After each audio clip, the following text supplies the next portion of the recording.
উদ্ভট অঙ্গিভঙ্গি করে বেশ আলোচনায় রয়েছেন ভারতীয় সংবাদ মাধ্যম রিপাবলিক বাংলার এক সাংবাদিক। একবার এখানে তো আর একবার ওখানে ছুটছেন স্টেজের এক প্রান্ত থেকে অন্য প্রান্তে। এমনকি কথা বলছেন হাত নেড়ে নেড়ে, জোর গলায় নিজের মতামত অন্যের ঘাড়ে দিতে চাইছেন চাপিয়ে।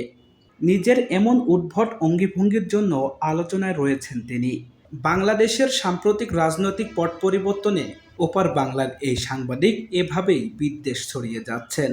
জানা গেছে রিপাবলিক বাংলার ওই সাংবাদিকের নাম ময়ূক রঞ্জন ঘোষ। বাংলাদেশ নিয়ে বিতর্কিত বিভিন্ন মন্তব্য করে আলোচনার জন্ম দিয়েছেন তিনি। স্ক্রিনের সামনে বেশ নাটকীয় ভঙ্গিতে উপস্থাপনা করেন তিনি। বাংলাদেশের ছাত্র জনতার গণঅভ্যুত্থান ঘিরে করেছেন বিভিন্ন বিতর্কিত মন্তব্য। শেখ হাসিনা সরকারের পতনের পর বাংলাদেশ নিয়েও অশোভন মন্তব্য করেছেন তিনি।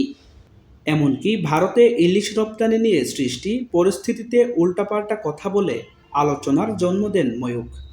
বাংলাদেশে ছাত্র জনতা আন্দোলন ঘিরে শুরুতেই বিতর্কিত মন্তব্য করে গেছেন তিনি। তিনি দাবি করেন বাংলাদেশের ছাত্র জনতার আন্দোলনে পাকিস্তানের মদত রয়েছে। এমনকি ওই আন্দোলনকে মৌলবাদের সঙ্গেও তুলনা করেন তিনি। আন্দোলন পরবর্তী সময়ে বাংলাদেশের অন্তর্বর্তী সরকার নিয়েও বাজে মন্তব্য করতে দেখা যায় তাকে। বিভিন্ন মিথ্যা ইস্যুতে অন্তর্বর্তী সরকারের প্রধান উপদেষ্টা ডক্টর ইউনূসকে ব্যর্থ প্রমাণ করার চেষ্টা করে যাচ্ছেন ময়ূক। ময়ূক শুধু বাংলাদেশ নিয়েই নয়, পশ্চিমবঙ্গের মুখ্যমন্ত্রী মমতা ব্যানার্জিরও কড়া সমালোচক। আলোচিত ময়ূক বর্তমানে রিপাবলিক বাংলায় সিনিয়র এডিটর ও হেড অব ইনপুট হিসেবে কর্মরত আছেন। তিনি এর আগে এপিবি আনন্দ, টাইমস নাও ও নিউজ বাংলা 18-এ কাজ করেছেন।